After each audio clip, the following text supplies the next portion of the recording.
Welcome to the Family Business Audiocast on LinkedIn. I am R. Adam Smith, creator of this audiocast series. As an entrepreneur, investor, founder, investment banker, and board leader the last 25 years, I'm fortunate for my many experiences within the family firm industry. A warm thank you to our live audience on LinkedIn today and for those listening in the future. A brief comment on why I created this broadcast.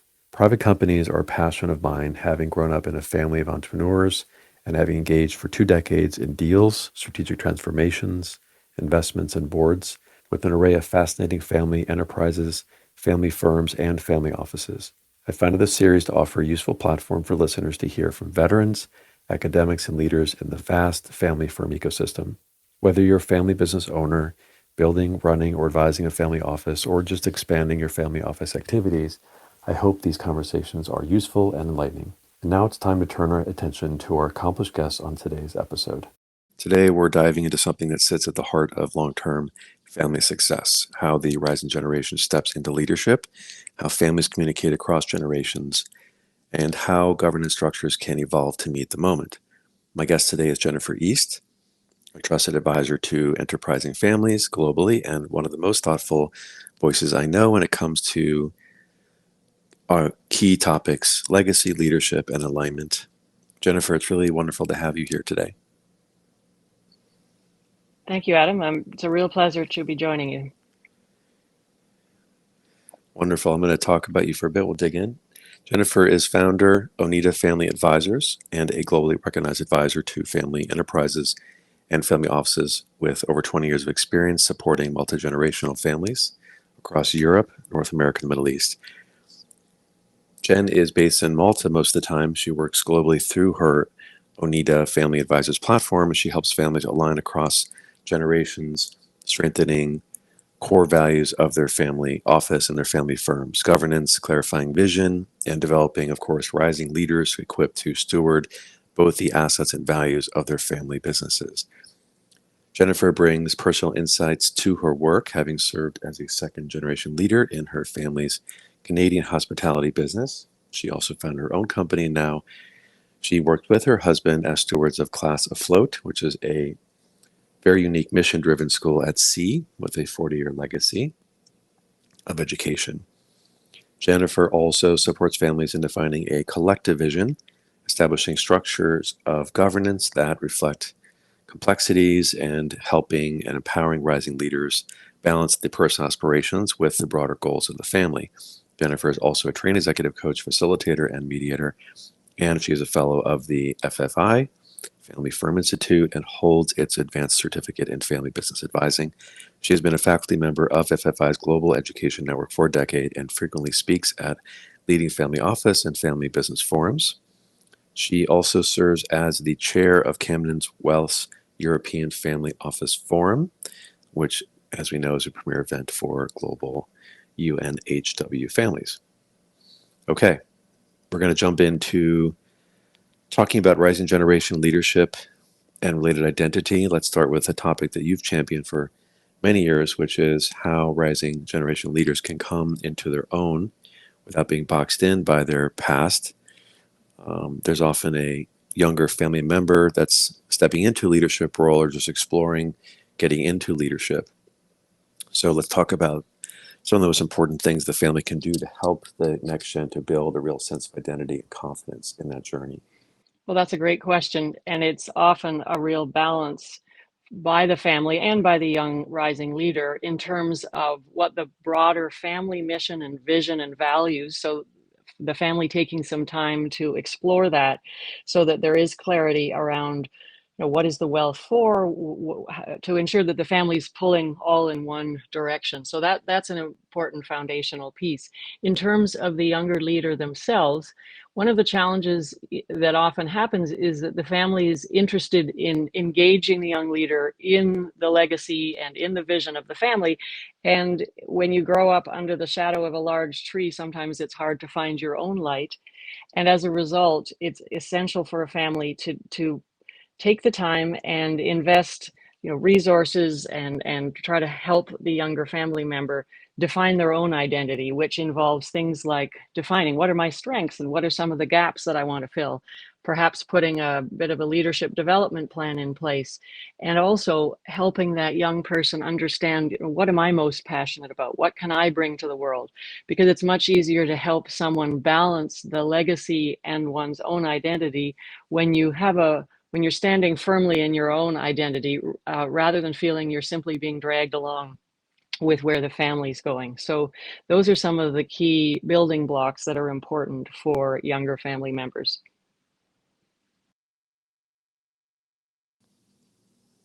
Thank you for that. I agree. And then once they step into those roles, you've spoken about the importance of clarity. So their job description, their goals, their responsibilities, their reporting mechanisms, how far does their role go? How does that work usually in, let's say, G1, G2, let's say someone in their 30s or 40s, first time as a CEO. Let's talk about that expectations framework. Well, you're absolutely right. The clarity around roles and responsibilities, not just for the younger family leader, but also for non-family members in the organization, and certainly the leading generation in the family. Those are crucial. Often I sort of think of it as a bit of a chicken and egg scenario, where you find the older generation is waiting for the younger generation to step up and demonstrate that they have leadership skills, and that they can be trusted to make big decisions.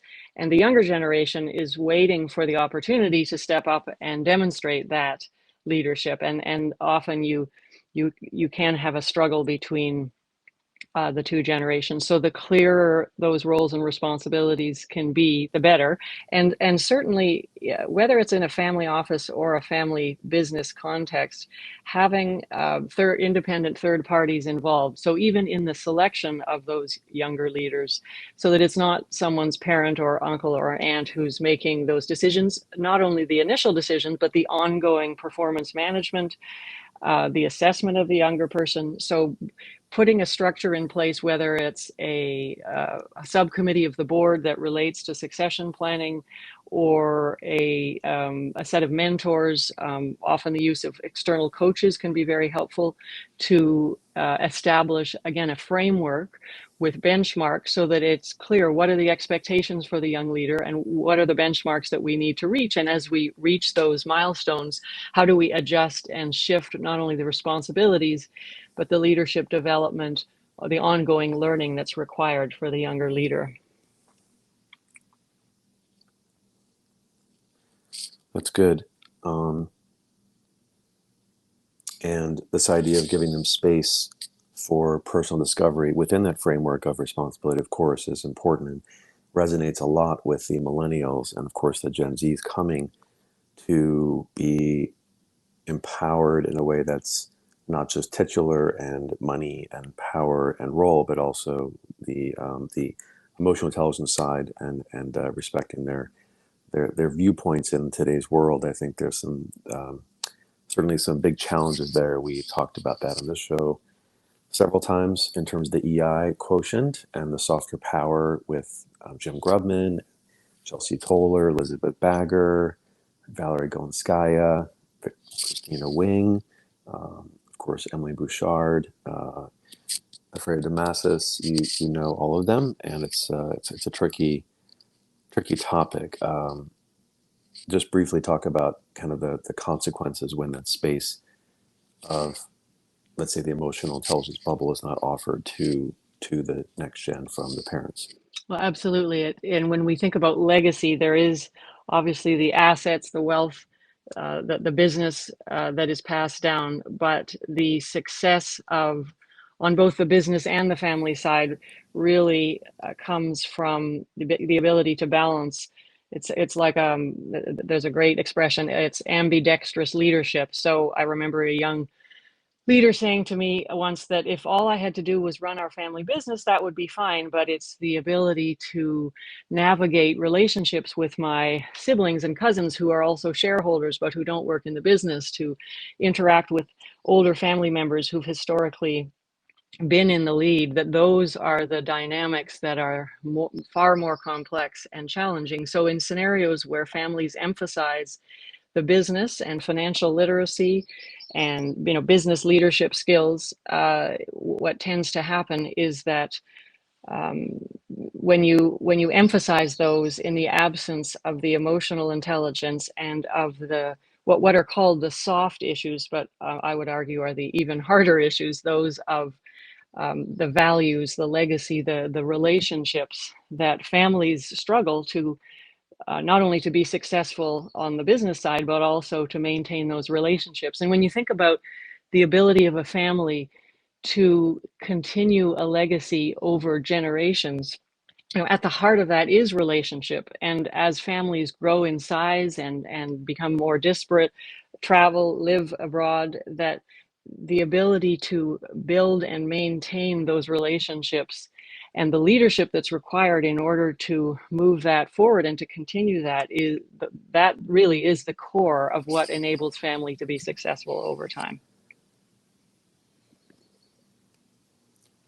Can you talk a bit more about that empowerment mechanism by the owners of the family enterprise or the family firm, or as Fred Damasus calls it, the family galaxy? So the kind of the powers that be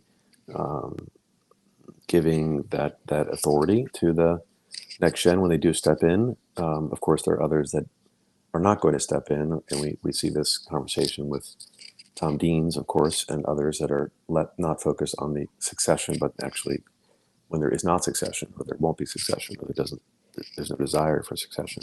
That's a whole nother universe. We won't get that to that today, but just talk briefly about the intentionality of that empowerment. What are some of the best ways to give that intentional empowerment in those roles? Well, I think initially it's about even how we think about it when we use the word, giving them power, or it's about really creating space. And when you think about someone who grows up in a family without significant wealth or business, they march out into the world and create and take their own identity and their own authority.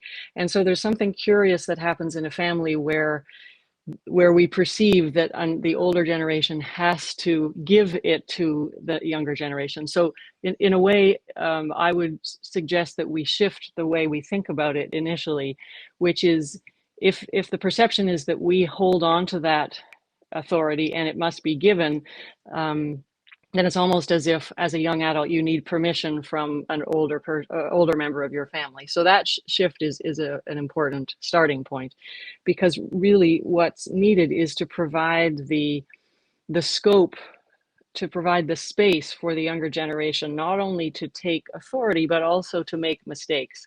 And I would say this is one of the most difficult parts of growing up in a family where there is a great deal at stake, is that the ability and the space, the elbow room, so to speak, to make mistakes is often withheld. And when we think about individual development and individuation, where we become our own separate identity from our family, that involves making tough decisions, falling down and picking ourselves up. So that is one of the core foundations that, as a strategy, that the family as a whole needs to be very intentional about creating opportunities for risk taking and for learning through trial and error. So that would be one element that is really key. And then I would say a second piece is the ability of the family and the family leaders to let go of assumptions and expectations that leadership is going to look in a particular way. You referenced Tom Deans and succession planning, and I think broadening our understanding of what does leadership look like in this family, because leadership can involve running the family business, it can involve stepping into a leadership role in the family office, but it can also involve other types of leadership. So I think investing in growing individuals for their skills that might be applied, for example, on the family council side, in a family history project. Those are also opportunities for young family members to take leadership roles. So it's also about expanding our perception of how we define leadership. Right. Well, leadership training is such a huge field and so complex, and I encourage next gen leaders to read up a lot and go beyond textbooks and business schools and really read some of the classic management theories and trainings and authors like Dale Carnegie, John Maxwell, and now Ray Dalio, and so on. But then you can also read about emotional intelligence with Brene Brown and others. So it's important to read up. You use the word individuation, which is quite a long word, but it's quite complicated. We actually haven't used that word on the podcast before. But if you could just comment on that briefly and how that relates to the imposter syndrome dynamic. And there's a lot of academic research on that. It's also a tricky emotional intelligence matter, and it becomes particularly intense when I think when the next gen is faced with a sale of the company, which I've seen many times and advised my clients on that, both personally and in terms of M&A. They're hitting this huge wave of change, and you're talking about this individualism. So just if you could comment on that trickiness of the confidence in that role and how it relates to imposter syndrome. Absolutely. I mean, it's one of the greatest challenges. I myself, having grown up working in my own family business, experience this. So what often happens when you grow up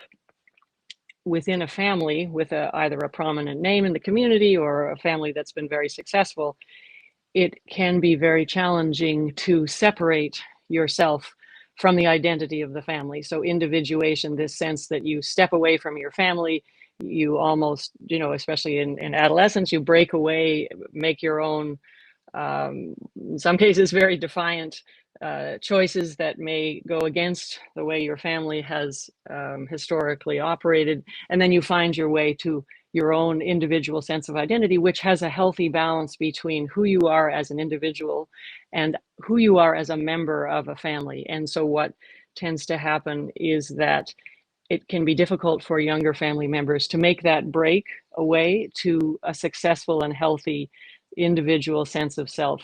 It's like they're perpetually have an umbilical cord attached to the family, and sometimes the dynamics of within the family can make that even more challenging. So if you imagine a person who doesn't really have a whole sense of self as an individual, whether they're working within the family enterprise or even out in the world somewhere else, it can be challenging when you talk about imposter syndrome. It can be very difficult to believe that you actually have the qualifications and the skills to be successful, especially, of course, when you're working within your own organization, which is one of the reasons that it is such a strong recommendation for young members of family businesses, family offices, to go off and have other professional experiences outside of the sphere of their family name, and that can help very much, both with their own individuation and also to help to overcome this imposter syndrome, which is a phenomena in society generally, but can be especially acute within the members of successful families. Right. And those external experiences are good for just exposure and getting a broader perspective, right?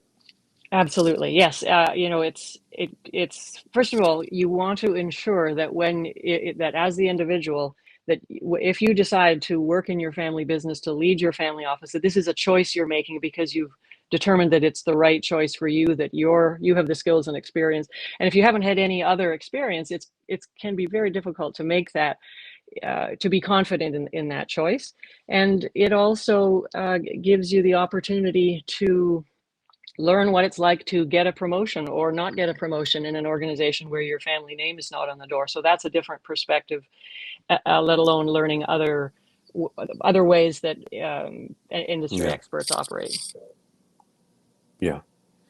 So further to this point on this first topic here, and we'll speed up a bit, families to be successful in their operations, I think, and also to set the stage for legacy that goes beyond the sale of the company and the creation of the major wealth, I think legacy is the most core of all topics for a family enterprise, and that also relates to mission and purpose.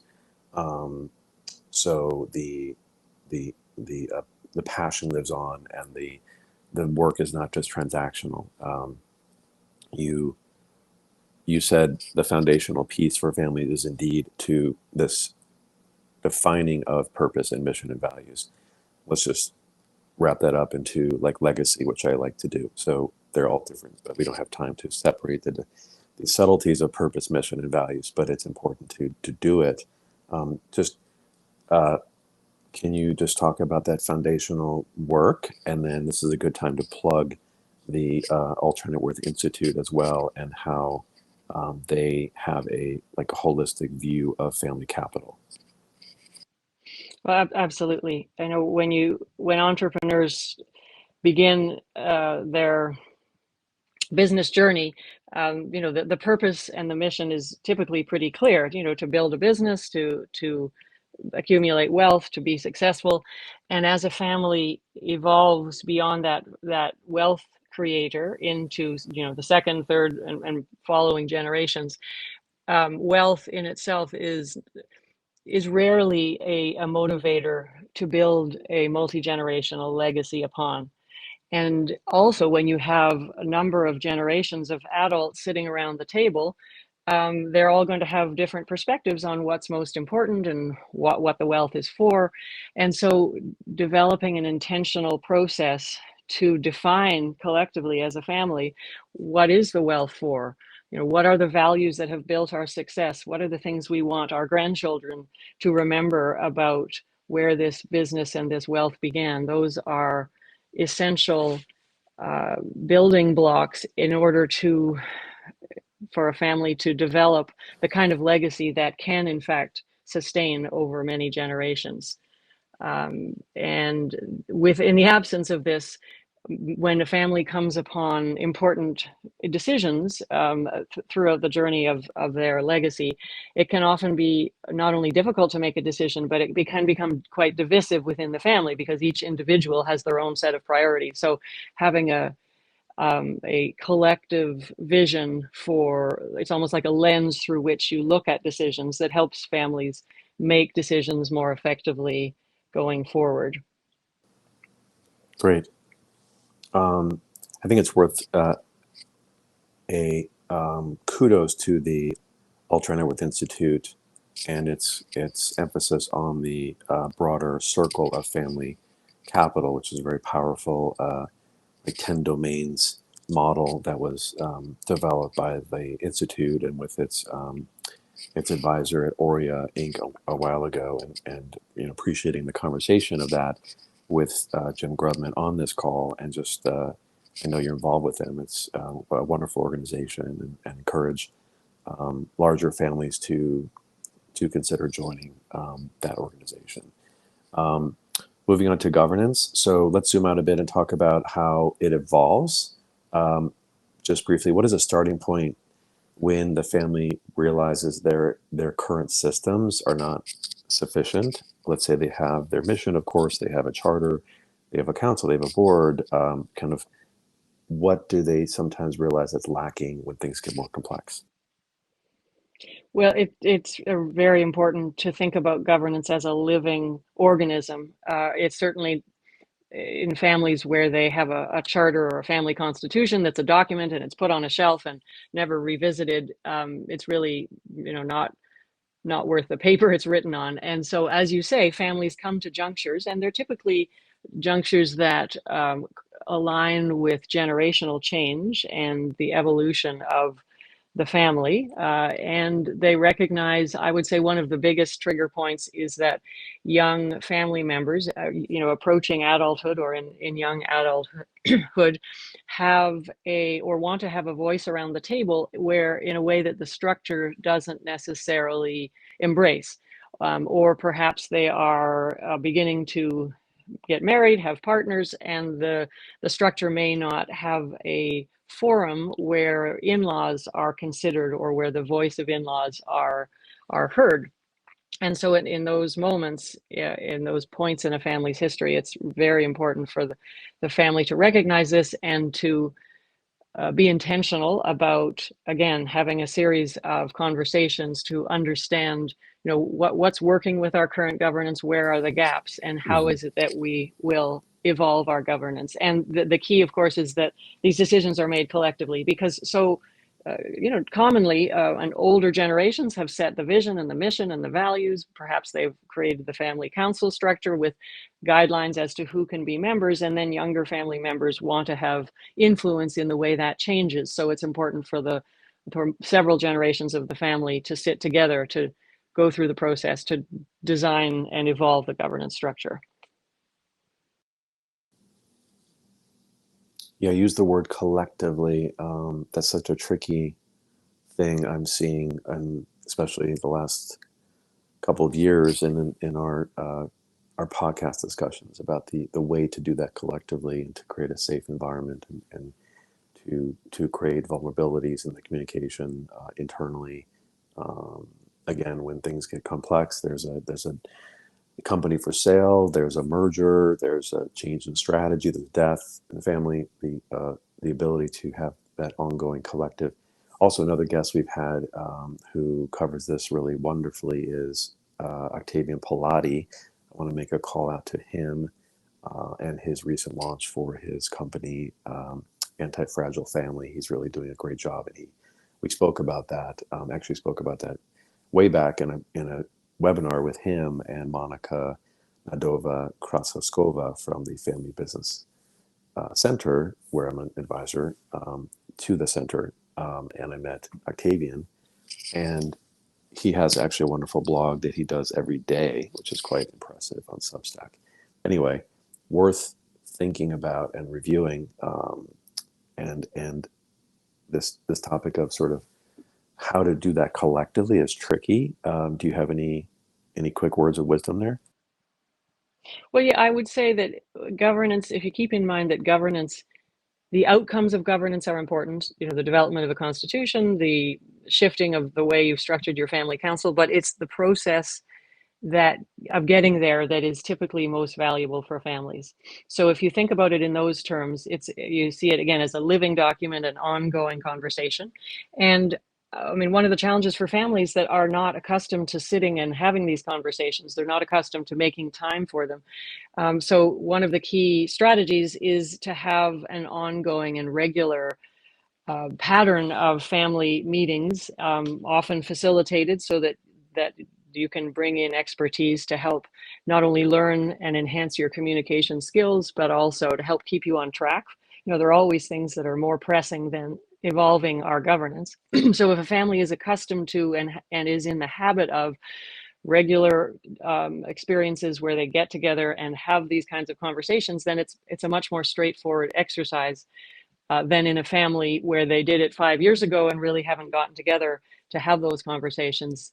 It can be a much bigger mountain to climb in those cases. That's good. One distinction I know you emphasize is separating the family ownership versus management because there are boundaries that blur. Why is that so important? Well, if you think about it in terms of wearing different hats, if you're a family member who's an owner, versus if you're a family member who is an owner and also work in the business, there's going to be a great distinction, first of all, in the amount of information and knowledge you have about the business. You're going to have a different perspective in terms of reinvestment versus dividends, most likely. And one of the challenges is that when you start a business, all of those hats are worn by one or two people. And so decisions are made seamlessly at the kitchen table, at the boardroom table. You're making management decisions or ownership decisions in any given moment.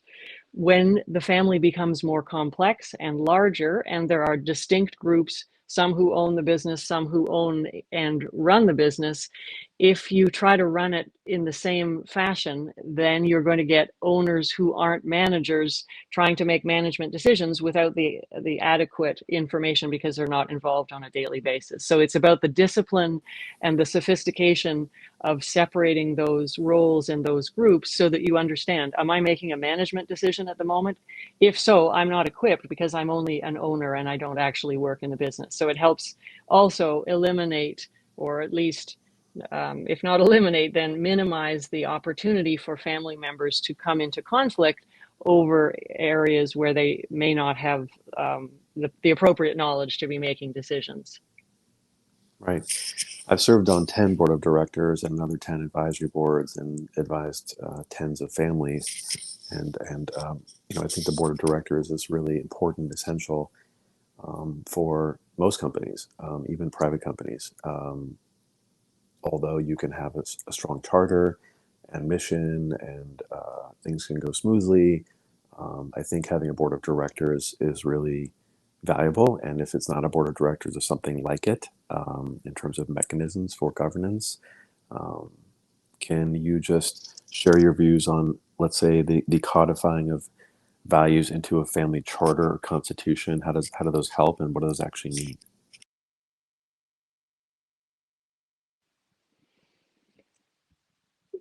That is a very good question.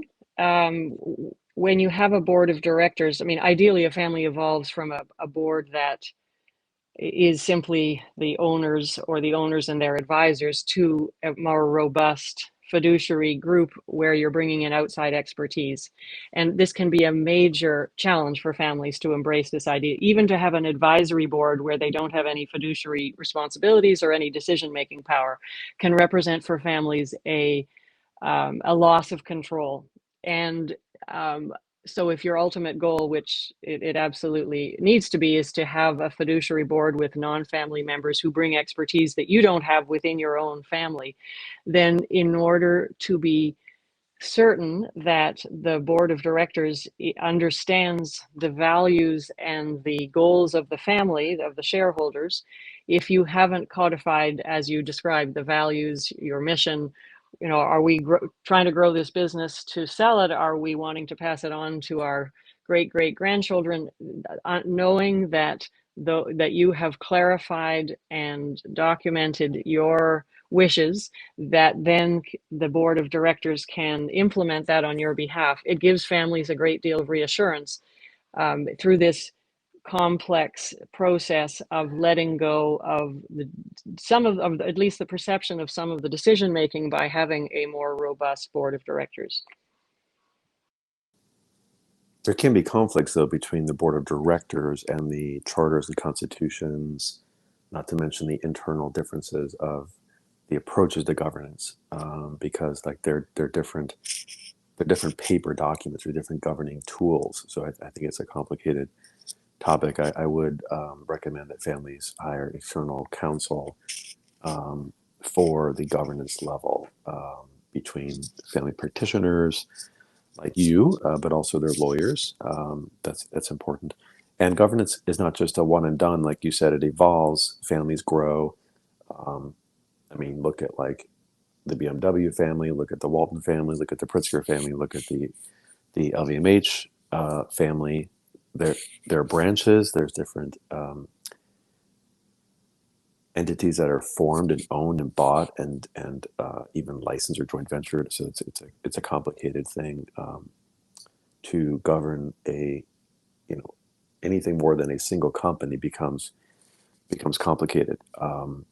What are I guess what are the ways to protect against let's say a crisis in governance to do that hard work ahead of the complexities?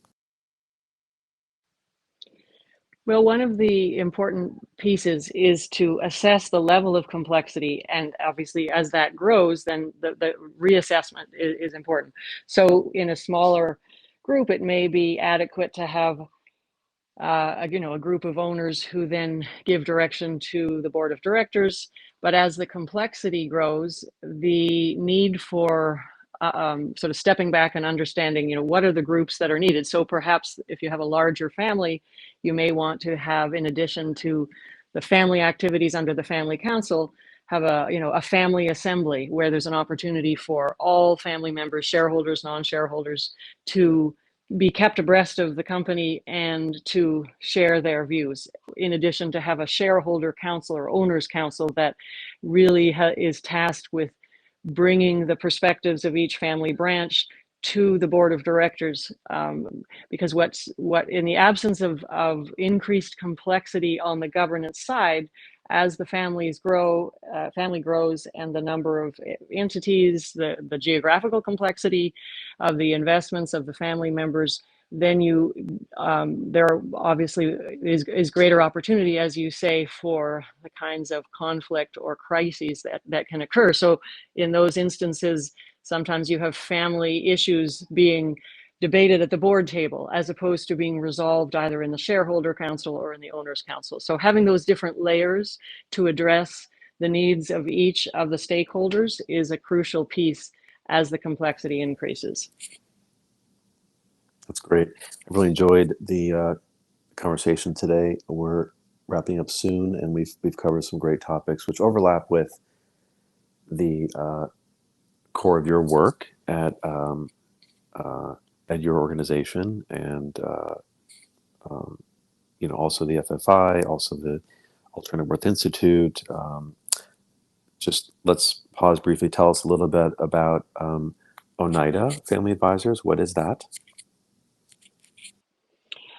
Well, ONIDA is the word ONIDA means the one searched for. So sort of the long elusive solution. So that was the origin of the name of my business. And it's a firm that has a particular orientation to working with global families. And that's something that I have been passionate about for the last 20 years.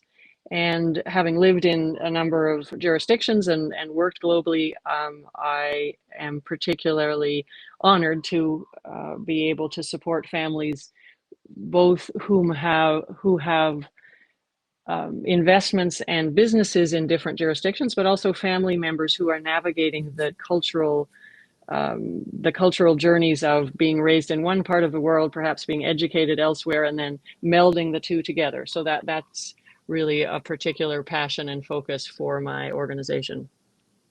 That's wonderful.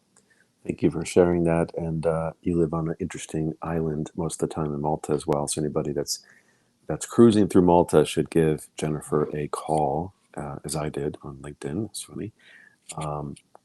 So I've learned a lot from you today, and watching your post and leadership, thought leadership over the years. I'm glad we finally connected, and I know that our listeners will take away a lot from this organization, especially the single family offices and those alternate worth in entrepreneurs that both of us have advised in sort of tricky times as they look to deploy that liquid wealth into their families, into companies, into creating a single family office and using the SFO structure. And I think you pointed a very thoughtful picture of what it looks like to lead with intelligent structures, but also with the soul and passion of the family office itself. And in addition to that, these days, I think it's really important to support next gen voices in G1, 2, 3, all the way to 10. As I said, Octavian Pilates is the 10th generation. We have many third and fourth and fifths on the show. And I created this podcast to help support those communication gaps and create courage and create a dialogue with experts around the world, like yourself, to focus on those tools that can be used, and especially in governance and legacy. And given that you are a expert advisor, and I am as well, and there's a lot of sort of a sea of expert practitioners in the industry, I think it's really important to distinguish the levels of expertise, and also for those families to in fact engage and involve external advisors into their businesses, not just at the board level or lawyers or bankers, but also like as more like expert mentors and advisors and a fresh voice externally. So it's great to talk about it today. I hope you enjoyed our conversation today, and it was really great to chat with you. Well, thank you so much, Adam. It really was a pleasure, and I enjoyed our conversation, not only around the rising generation, but also how families collectively can really take their governance and their communication to the next level, because that's really so crucial for their long-term success. For sure. And a celebration to both of us and to the Audiocast, and a shout out to LinkedIn and to my team to making this podcast happen. Previously called the Family Business Audiocast, and now we're moving into a larger media platform, which is really around the power of the podcast and the content. And indeed, this is our 50th official episode of the Family Business Audiocast. So it's really wonderful to have you on that episode. And to our listeners, thank you for joining us. This is Arden Smith signing off. Please stay tuned for the next episode of the Family Business Audiocast, available live on LinkedIn, YouTube, and X.